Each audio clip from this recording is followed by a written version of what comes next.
Hey everyone, this is political science NET achievers YouTube channel. आज हम बात करेंगे कन्फ्यूशियस की। ठीक है, कन्फ्यूशियस इनका पूरा नाम जो है कॉन्ग क्यू था। ठीक है, लेकिन इनको पॉपुलरली जो कन्फ्यूशियस के नाम से जाना जाता है, जो कि चाइना के एक दार्शनिक रह चुके हैं, चाइना के एक शिक्षक रह चुके हैं और वहाँ के एक राजनीतिज्ञ ये रह चुके हैं। ठीक है, कन्फ्यूशियस का जन्म जो 551 ईसा पूर्व में हुआ था। ठीक है, जिन्होंने नैतिक दार्शनिकता, सामाजिक नैतिकता और नैतिक मूल्यों पर इन्होंने मुख्यतः बल दिया है अपनी राइटिंग्स में। ठीक है, इनकी अगर राइटिंग्स की बात करें, इनकी रचनाओं की बात करें, तो books of document, books of rights, Confucius says and classic of poetry, ये इनकी मुख्य रचनाएं हैं। देखिए, इस लेक्चर में हम बात करेंगे सिर्फ कुछ एक बुलेट्स पॉइंट्स की कि कन्फ्यूशियस किस तरह का विचार रखते थे। ठीक है, क्योंकि अभी वक्त बहुत कम रह चुका है एग्जाम के लिए। नेट का एग्जाम आपका बहुत जल्द आने वाला है। अगर आपने इन सब चीज़ों की ऑलरेडी पढ़ाई कर ली है तो एक आपकी रिवीजन हो जाएगी। ठीक है, यहाँ से थोड़ा बहुत आपके साथ डिस्कस करेंगे, बाकी आगे डिटेल में नेक्स्ट जब हम दिसंबर के लिए तैयारी करेंगे तो और अच्छे से हम इनको डिटेल में हम इसके ऊपर लेक्चर लेकर आपके बीच आएंगे। ठीक है, फिलहाल ये रिवीजन के पर्पज़ से हमने ये डिस्कशन शुरू की हुई है यहाँ पे। ठीक है, तो कन्फ्यूशियस की रचनाएं तो ये हो गई books of document, books of rights, Confucius says and classic of poetry.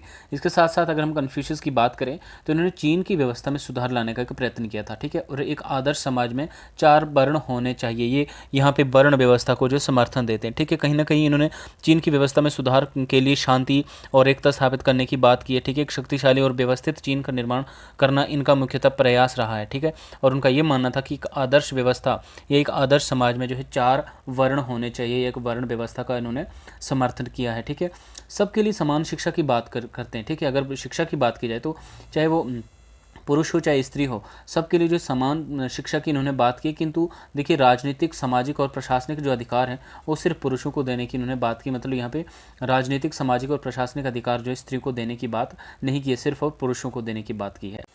सामाजिक परंपराओं को ध्यान में रखते हुए सरकार को कानून बनाना चाहिए। देखिए, यहाँ पे कन्फ्यूशियस जिस तरह से एजुकेशन के ऊपर हमने देखा कि एजुकेशन तो उन्होंने सबके लिए इक्वल मानी, लेकिन राजनीतिक, सामाजिक और प्रशासनिक अधिकारों के संदर्भ में उन्होंने सिर्फ पुरुषों को अधिकार देने की बात की है। ठीक है, यहाँ पे ये कहीं ना कहीं अरस्तू के समान ही बात करते हैं। ठीक है, और इसके साथ साथ इन्होंने जो सामाजिक परंपराओं को ध्यान में रखते हुए सरकार को कानून बनाने की जो बात की है, ये भी कहीं ना कहीं अरस्तू से मिलती जुलती है। ठीक है, कि जो भी आप जो है किसी भी प्रकार के कानून को बनाइए, किसी भी प्रकार की व्यवस्था को बनाइए, लेकिन आपको समाज की परंपराओं को ध्यान में रखते हुए उन चीज़ों को बनाना पड़ेगा। ठीक है, व्यक्ति को कानून के बजाय नैतिक नियमों से जो है शासित व नियमित करना चाहिए। ठीक है, तो यहाँ पे आप देखिए, कानून के बजाय।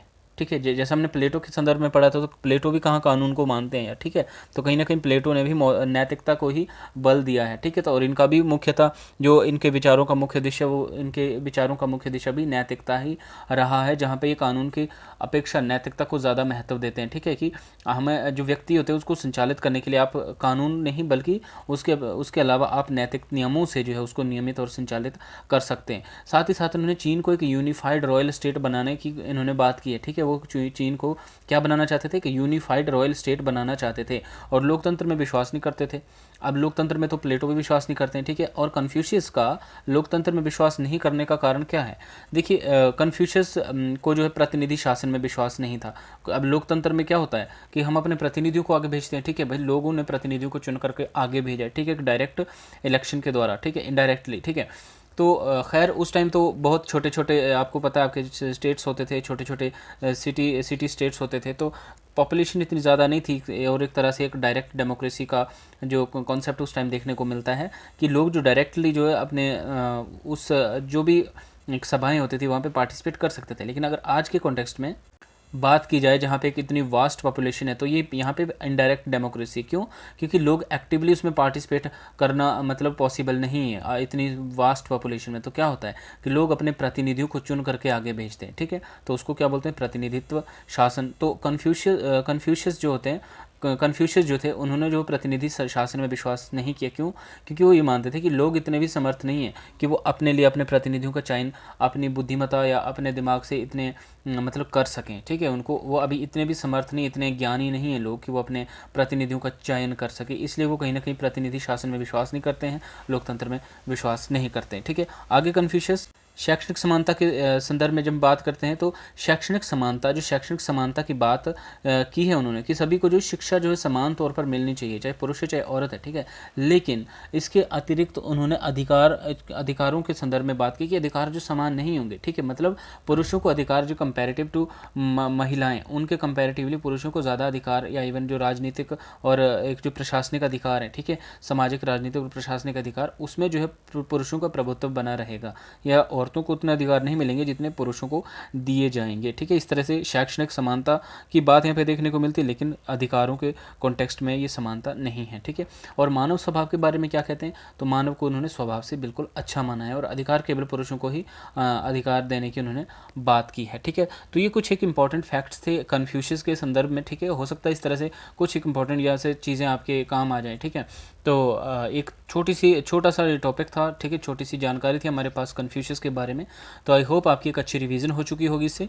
और जो भी, अगर आपको वीडियो पसंद आया है तो वीडियो को लाइक कमेंट शेयर ज़रूर कीजिए और कमेंट बॉक्स में मुझे बताइए कि वीडियो आपको कैसा लगा है। बाकी अगर आप मेरे चैनल पर नए हो, चैनल को सब्सक्राइब नहीं किया है, तो चैनल को सब्सक्राइब ज़रूर कर दीजिए और बेल आइकन को भी प्रेस कर दीजिए ताकि अपकमिंग वीडियोज़ की नोटिफिकेशन आपको मिलती रहे। बाकी मिलते हैं नेक्स्ट वीडियो में, तब तक जय हिंद। अगर आपने प्लेटो के बारे में, अगर आपने जो प्लेटो के ऊपर जो हमने पूरा लेक्चर डाला है, अगर आपने अभी तो वो नहीं देखा है तो डिस्क्रिप्शन में उसका लिंक दे दूंगा, ठीक है। आप एक बार उस लेक्चर को ज़रूर देख लीजिए, ठीक है।